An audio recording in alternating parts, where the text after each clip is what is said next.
Mahkamah Rayuan Paris benarkan Malaysia gagalkan tuntutan waris Sulu.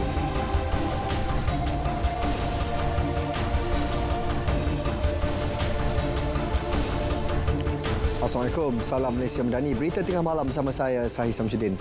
Mahkamah Rayuan Paris mengekalkan keputusan membenarkan Malaysia mencabar award yang diputuskan oleh Dr. Gonzalo Stampa pada 25 Mei 2020 dalam kes tuntutan 8 rakyat Filipina yang mendakwa sebagai waris Kesultanan Sulu.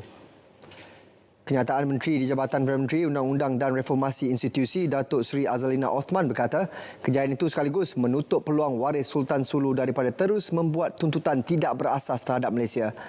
Mahkamah Rayuan Paris mendapati Gonzalo Stampa cuba menyalahguna proses timbang tara dan undang-undang antarabangsa dengan mengemukakan tuntutan kepada kerajaan Malaysia pada Februari 2022.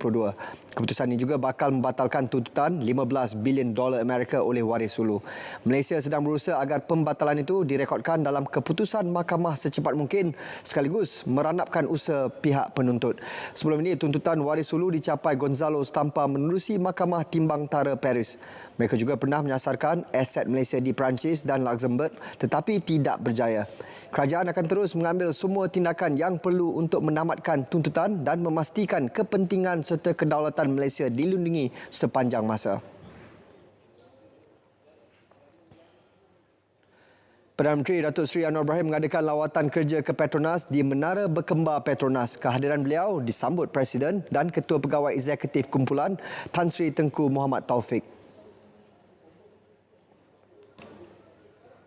Menerusi hantaran di Facebook, Datuk Seri Anwar diberi taklimat mengenai industri minyak dan gas selain perancangan dan strategi masa depan Petronas dalam usaha menghasilkan sumber pertumbuhan baru yang lebih lestari dan bertanggungjawab.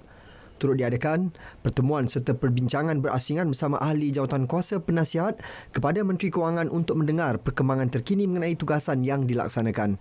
Hadir bersama penasihat Petronas Tan Sri Muhammad Hassan Marikan dan pengerusi Petronas Tan Sri Muhammad Baki Saleh.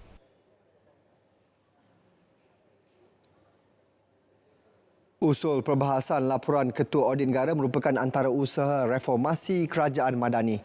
Menteri di Jabatan Perdana Menteri Undang-Undang dan Reformasi Institusi Datuk Seri Azalina Othman Said menegaskan ia dilaksana bagi meningkatkan kecekapan keberkesanan kualiti audit negara.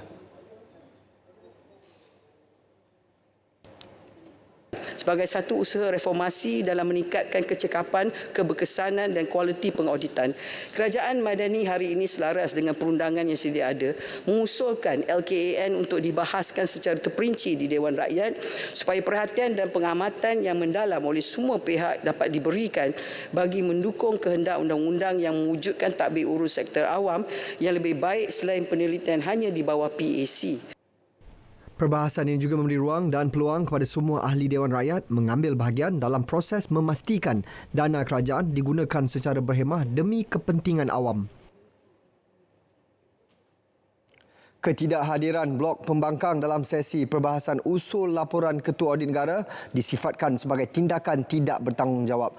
Malah mereka dianggap gagal menjalankan tugas semak dan imbang terhadap laporan berkenaan. Meskipun LKAN tidak pernah dibahaskan dalam sidang Dewan Rakyat, ia tidak menjadi kesalahan berdasarkan perlembagaan persekutuan seperti yang didakwa pembangkang.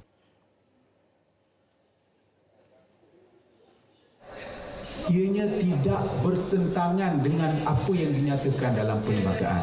Perlembagaan tak kata tak boleh bahas. Perlembagaan kata cuma perlu dibentangkan sahaja. Jadi kalau kita, kerajaan ini, nak mengambil satu langkah yang lebih iaitu untuk membahaskannya, sepatutnya pihak pembangkang menyokong perkara ini. Dan bukannya membuat apa yang seperti yang mereka lakukan pada hari ini, iaitu seperti memboikot atau tidak hadir dalam Dewan. Terdahulu pada sidang Dewan Rakyat sesi pagi, Yang di-Pertua Dewan Rakyat Tan Sri Johari Abdul memutuskan usul berkenaan dibentang dan dibahaskan seperti yang tertera dalam aturan urusan mesyuarat. Lelaki yang bertindak mengasari pemandu wanita dalam perjalanan dari Cameron Highlands ke Tapah berjaya dikesan polis di sekitar Serdang, Selangor. Ketua Polis Perak, Datuk Seri Muhammad Yusri Hasran Basri berkata, lelaki berusia 29 tahun bekerja sebagai penyelia sebuah kilang di Serdang. Suspek dibawa ke Ibu Pejabat Polis Daerah Tapah bagi membantu siasatan di bawah Seksyen 323 Palang 506 Palang 501 Kanun Keseksaan. Laporan polis diterima daripada mangsa berusia 24 tahun mengenai insiden itu. Siasatan awal mendapati kejadian berlaku petang semalam ketika pengadu turun dari Cameron Highlands bersama adik lelakinya. Kejadian dikatakan berlaku akibat salah faham antara kedua-dua pihak. Terdahulu tular video memaparkan lelaki mengetuk cermin kenderaan di belakangnya sebelum memarahi pemandu wanita serta memukul kepalanya.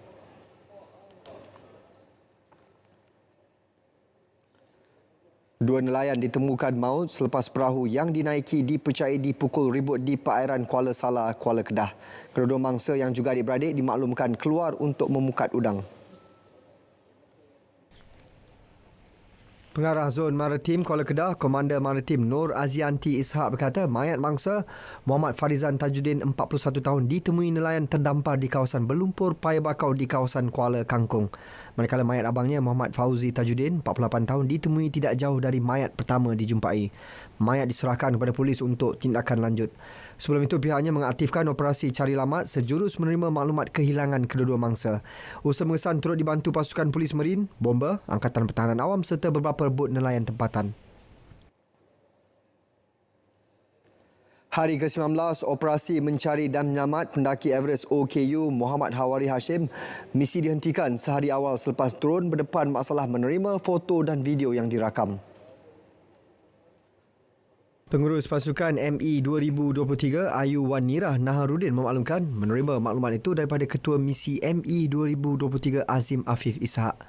Masalah berkemungkinan berpunca cuaca sejuk menyebabkan drone sukar berfungsi dengan baik selepas 3 hari berturut-turut digunakan. Pihaknya bersama seorang pendaki Tiong Ling Yang berada di Kathmandu untuk meneliti foto dan video yang dihantar bagi mendapatkan sebarang petunjuk. Selain berhadapan masalah drone, syarikat pengendali helikopter yang dilantik, Kailash di Nepal, turut memanggil pulang juruterbangnya untuk pulang ke negara asalnya di Jerman atas faktor keselamatan. Pasukan petugas pelaksanaan dui rangkaian 5G Malaysia memberi tumpuan kepada penyelesaian isu berkaitan perjanjian akses 5G yang melibatkan pihak penyedia perkhidmatan bersama Digital Nasional Berhad DNB serta penyertaan ekuiti mereka dalam entiti berkenaan. Pengerusi bersama pasukan petugas berkenaan Datuk Johan Mahmud American dan Datuk Muhammad Fauzi Mat Isa dalam kenyataan berkata, kedua-dua isu utama itu akan dibincangkan lebih terperinci dan dijangka di muktamad seawal hujung bulan ini. Struktur pasukan petugas itu dipersetujui merangkumi 5 kumpulan kerja. Ia terdiri daripada MOF, KKD, MCMC, DNB serta pihak penyedia perkhidmatan. Keputusan segera bagi perjanjian akses 5G akan membolehkan pihak penyedia perkhidmatan utama termasuk Maxis menawarkan pakej perkhidmatan 5G kepada pengguna.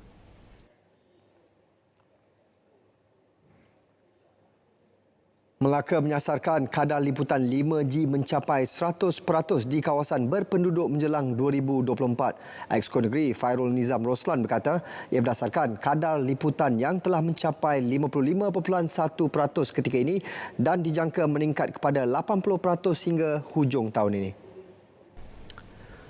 224 pencawang 5G disasar siap dipasang di seluruh negeri itu selewat-lewatnya Oktober nanti. Dan DNB mensasarkan Oktober. InsyaAllah boleh siap. Dan sekiranya siap Oktober, kita akan berbincang dengan pihak MCMC, DNB melalui image untuk kita mendapatkan kuota tambahan untuk Negeri Melaka. Dan saya dimaklumkan oleh pihak DNB, kita Negeri Melaka adalah antara 5 negeri melaju yang terawal mendapat liputan 5G-nya sekarang ni sebanyak 55.1%. Kita mengikuti rapat Johor, Penang, Selangor, mana lagi? Wilayah Persekutuan untuk bersama-sama mereka lah. Beliau berkata demikian selepas merasmikan program 5G Walkabout Duyung di Semabuk. Pendekatan holistik bagi mencari jalan terbaik membantu golongan T20 menggunakan tenaga solar sebagai sumber alternatif elektrik sedang diperhalusi. Menteri Sumber Asli, Alam Sekitar dan Perubahan Iklim Nik Nazmi Nik Ahmad berkata ini termasuk dari segi pembiayaan atau pakej kompetitif bagi menggalakkan penggunaan tenaga baharu itu. Beberapa perkara perlu diambil kira seperti kesesuaian harga tenaga itu mengikut pasaran dan kebolehsaingan solar dengan tenaga elektrik konvensional. So we will look at it, but basically we'll find ways, whether it's through financing, through you can install more, because now there's a limit of how much of your rooftop or you can install, and through favorable rates, all those things we will looking at it. Terengganu berpotensi memajukan industri penyah karbonan dengan memanfaatkan telaga-telaga minyak yang sudah tidak digunakan. Menteri Ekonomi Rafizi Ramli berkata penerokaan sektor baharu berkenaan akan membolehkan industri minyak dan gas bertukar kepada industri hijau. Sasarannya, operasi industri penyah karbonan Petronas di Kerteh, Kemaman dipercepatkan 2 tahun lebih awal berbanding sasaran asal pada tahun 2030. Dan satu peluang yang ada di Terengganu ialah dengan kita menyuntik karbon daripada environment, daripada persekitaran kita, ataupun yang diimport daripada negara lain. Negara lain ambil karbon daripada persekitaran mereka, dia hantar ke negara kita untuk disuntik di dalam telaga-telaga minyak yang tidak lagi dipakai. Yang itu teknologi yang dipanggilkan sebagai CCS, Carbon Capture and Storage, dan yang ini ada potensi yang besar di Terengganu kerana Terengganu yang paling banyak lapangan minyak yang sudah tidak digunakan. Terdahulu beliau mempengurusikan sesi libat urus kajian separuh penggal RM ke-12 di Kuala Terengganu. Matret perlu terus mempromosi ekspor tempatan dan mencari peluang pelaburan baharu, ia terutama bagi mendepani cabaran ekonomi global khususnya pada separuh kedua tahun ini. Menteri Pelaburan, Perdagangan dan Industri Tengku Datuk Seri Zafrul Tengku Abdul Aziz berkata langkah itu dilihat wajar bagi memastikan negara terus berdaya saing dalam sektor perdagangan. Kita kena watch what is happening globally.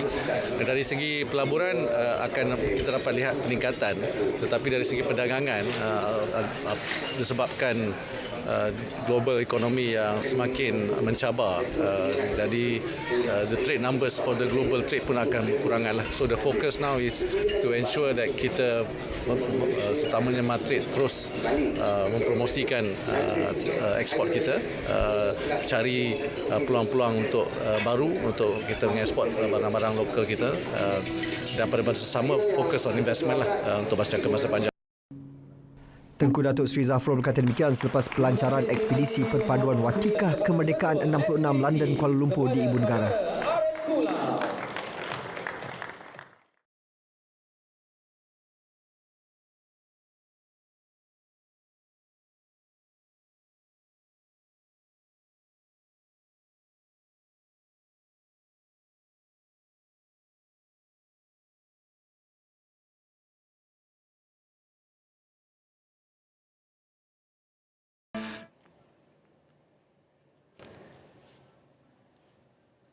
Kita bertemu kembali. 5,650 pemilik pangsapuri kos rendah di Bandar Tun Razak Ceras bakal memiliki kediaman baru lebih selesa. Projek penswastaan pembangunan semula melibatkan pangsapuri Seri Pulau Pinang, Seri Melaka, Seri Johor dan Taman Ikan Emas. Ahli Parlimen Bandar Tun Razak Datuk Seri Dr. Wan Azizah Wan Ismail yang melawat tapak projek berkata pembangunan dilaksana dalam 2 fasa. Bagi fasa pertama, 1,192 unit disiapkan pada Julai 2026, manakala 4,458 unit lagi bagi fasa kedua akan siap Julai 2030. Kos keseluruhan projek RM1.19 bilion. Semenjak 2016 kita nak siapkan, dan saya diberitahu insya-Allah dalam masa 4 tahun akan disiapkan. Saya nak ada tanah dan dipindahkan. Progres ini saya diberitahu ada kehadapan sikit. Is a bit faster, lebih maju daripada, lebih cepat lagi daripada apa yang dijangkakan.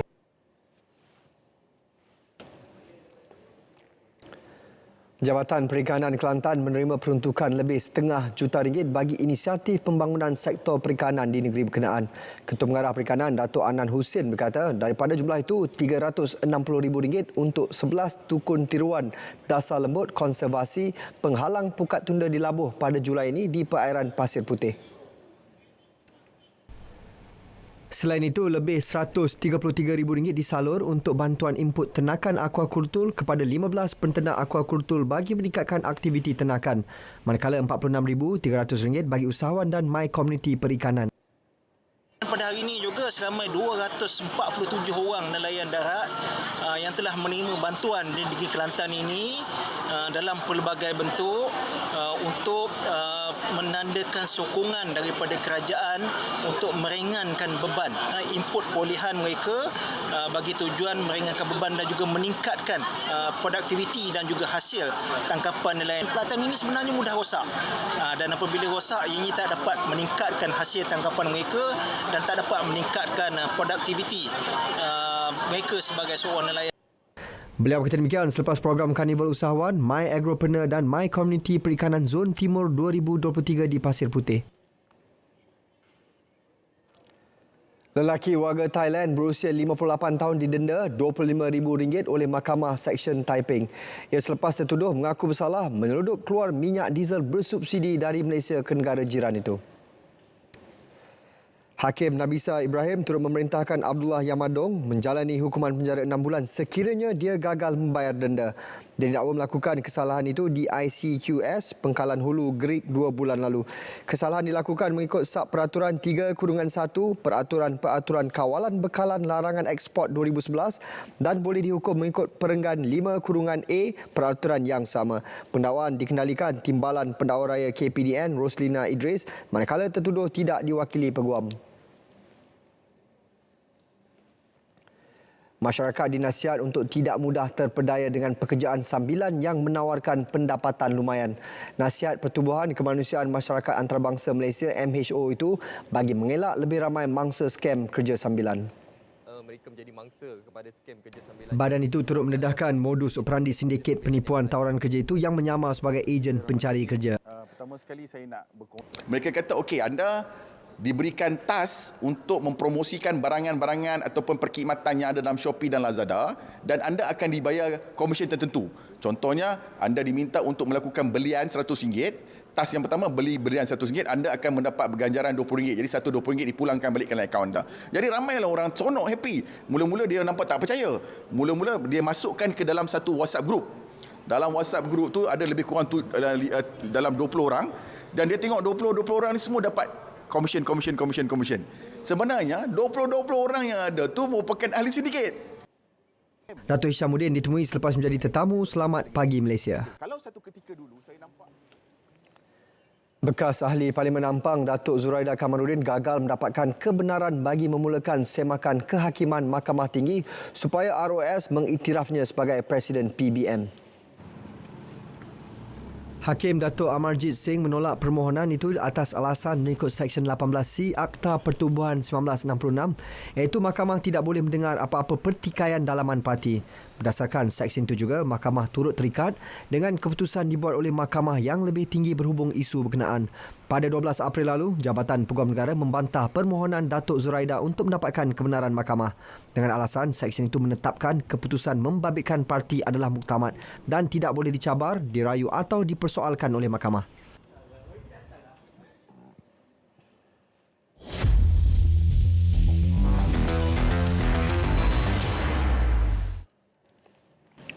Kita mulakan dengan perkembangan bola sepak. Skuad bawah 17 tahun negara menelan kekalahan tewas 2-3 kepada Uzbekistan dalam persahabatan antarabangsa Tier 2 di Stadium UiTM Shah Alam. Dan Uzbekistan untuk melakukan serangan. Gawang pasukan negara berjaya dibolosi pada minit ke-12 hasil gerakan lincah ketua pasukan Uzbekistan Lazbek Mirzayev. Namun Faris Danish Muhammad Asrul berjaya menyamakan kedudukan berselang 6 minit selepas penjaga gawang gagal mengeluarkan bola di hadapan gawang.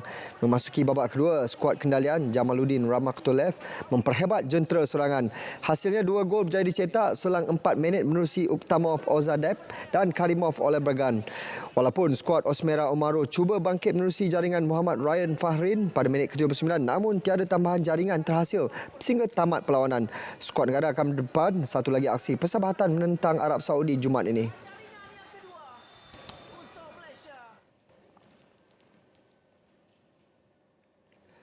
Sebanyak 19.8 juta ringgit disalurkan Kementerian Belia dan Sukan KBS menerusi program podium melibatkan 34 jenis sukan pada tahun 2022 dan 2023. Menteri Belia dan Sukan Hannah Yeoh memberitahu pihaknya juga berjaya menjimatkan kos penyertaan di Sukan C Kemboja lalu. Pihak kementerian juga telah mendapatkan penjimatan kos penyertaan ke Tamasya Sukan C Cambodia kali ini sebanyak 1.1 juta penjimatan. Berikutan, pihak tuan rumah Cambodia telah mengumumkan bahawa kos penyertaan kontingen akan ditanggung sepenuhnya oleh mereka. Penjimatan ini akan disalurkan kepada Persatuan Sukan Kebangsaan bagi menampung perbelanjaan latihan atlet sepanjang tempoh persediaan ke Sukan C Cambodia. Beliau turut memaklumkan peruntukan tersebut turut meliputi perbelanjaan pengurusan atlet berjumlah 8.2 juta ringgit, pengurusan jurulatih sebanyak 3 juta ringgit, pengurusan pusat latihan dan pengurusan prestasi masing-masing sebanyak 1.1 juta ringgit dan 7.5 juta ringgit. Beliau kata demikian ketika menjawab soalan yang dikemukakan Wakil Kuala Pilah, Datuk Adnan Abu Hassan di Dewan Rakyat siang tadi. Pelbagai usaha dilakukan bagi memastikan penggunaan VAR dalam saingan Liga Malaysia dapat direalisasikan dalam masa terdekat. Ia sesuai dengan pemilihan seramai 20 pengadil dan 10 penolong pengadil untuk menjalani latihan dan ditauliah sebagai pengadil video bantuan pengadil VAR tahun ini. Pengerusi Jawatankuasa Pengadil FAM, Datuk S. Siva Sundaram berkata keputusan itu dibuat pada mesyuarat Jawatankuasa Eksekutif FAM kali ke-8 bagi penggal 2021-2025 dipengerusikan Presiden FAM, Datuk Hamidin Muhammad Amin hari ini. Latihan pengadil akan dijalankan dari Jun hingga November 2023. Bagi tahun 2023 ini, pelaksanaan lebih bertumpu kepada latihan pengadil, VAR simulator, live match training, pengiktirafan teknologi VAR dan pengiktirafan stadium yang akan menggunakan VAR.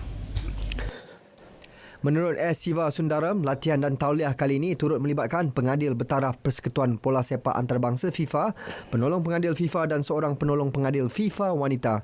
Selain itu, tambahan seramai 15 pengadil dan penolong pengadil turut dipanggil untuk mengikuti latihan VAR pada tahun ini dan ditauliahkan pada tahun 2024 nanti. Beliau berkata demikian pada sidang media selepas majlis menandatangani kerjasama FAM bersama sebuah syarikat minuman tenaga di Wisma FAM petang tadi. Berbaki lebih kurang 5 bulan menjelang kejuaraan Piala Dunia Hoki Remaja 2023 yang berlangsung di Kuala Lumpur Disember depan, pengerusi Jawatankuasa Pertandingan Konfederasi Hoki Malaysia KHM, Datuk Seri Anil Sandu mengesahkan persediaan Malaysia sebagai tuan rumah sudah pun melakukan persediaan menghampiri 70%. Malaysia kembali menganjurkan kejohanan ini selepas lebih sedekad yang mana kali terakhir diadakan di sini adalah pada tahun 2009. Kita masih lagi finalize few things macam accommodation, transport, everything ni kita nak pastikan dengan FIH. Dengan cara kendali dan cara gerak kerja hari ini saya boleh katakan memang we will give the best for all the teams. At least a memorial for them after they go off from Malaysia lah. Dalam perkembangan yang sama, Datuk Anil menyatakan maklumat teliti berkenaan penyertaan negara dijangka akan diumumkan pada hujung bulan ini oleh Presiden KHM, Datuk Seri Subhan Kamal.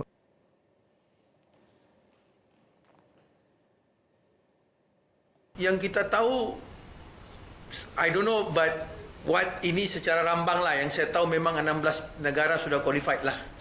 16 negara sudah qualified. Tapi the detail of the negara, they want let my president to let you all know lah. Turut menambah, selepas perbincangan bersama pihak Persekutuan Hoki Antarabangsa FIH, hanya satu padang akan digunakan di Stadium Hoki Nasional Bukit Jalil bagi kejohanan tersebut.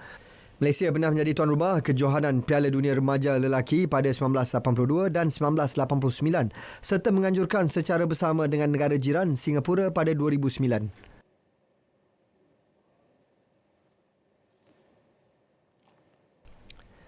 Dalam perkembangan lain, Datuk Seri Anil turut mengumumkan penganjuran kejohanan Piala Tun Abdul Razak 2023 akan berlangsung pada 11 hingga 21 Oktober depan.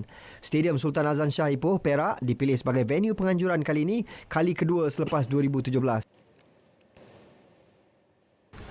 Kita pernah buat sudah tahun 2017. So I think we will be packed here because we also having our Junior World Cup. I think you all also know about it. Jadi memang kita harus pastikan pitch di Bukit Jalil ini dalam keadaan yang memang terbaik lah. So that's why we go to Ipoh and kita pun confident. Kita pernah buat sudah di Ipoh. So I think Ipoh should be a better place. Dalam sidang media sama, beliau turut mengumumkan kejohanan Liga Hoki Remaja Malaysia 2023 akan berlangsung dari 3 sehingga 19 Ogos ini.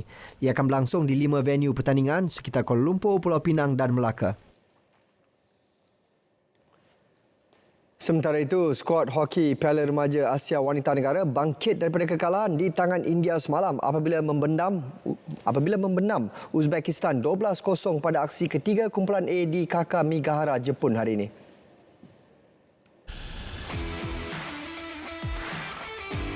Beraksi di Stadium Hoki Kawasaki Heavy Industry, dua penyerang negara Dian Nur Shakira Najwa Alwat Khan Nazari dan Zati Aliani Muhammad Zubir masing-masing muncul penjaring hat-trick. Lebih manis apabila Zati Aliani turut dinobat pemain terbaik perlawanan. Dalam pertemuan itu juga, penyerang Nur Syafika Ishak dan tonggak tengah Kirandip Kaur Gurdeep Singh masing-masing meledak 2 gol. Turut mencipta nama selaku penjaring Khairunisa Ayuni Muhammad Syahrudin dan Nur Syamin Azurin Muhammad Badusha. Dengan rekod 2 kemenangan dan 1 tewas, anak buah Lailin Abu Hassan kini menghuni tangga ketiga kumpulan A dengan 6 mata ketinggalan 1 mata di belakang India dan Korea Selatan. Malaysia akan turun untuk perlawanan terakhir kumpulan menentang Korea Selatan Khamis ini. Juara dan naib juara kumpulan akan melangkah ke separuh akhir.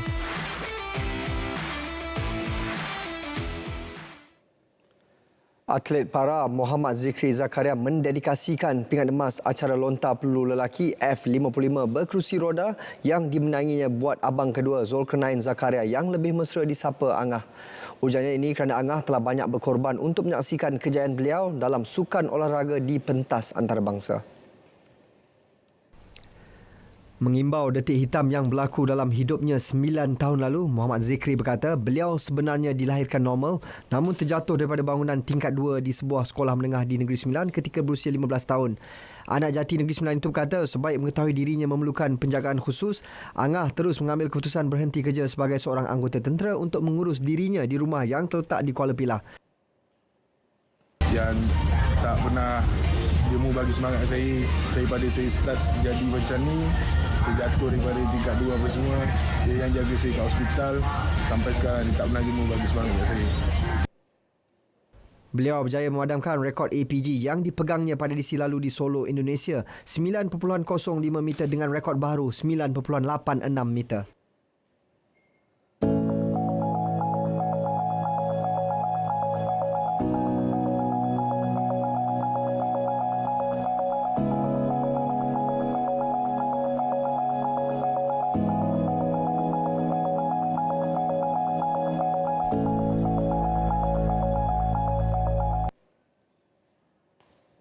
Berita tengah malam berakhir di sini. Saya Sahih Samsudin, Malaysia Madani, tekad perpaduan penuhi harapan. Assalamualaikum, selamat malam.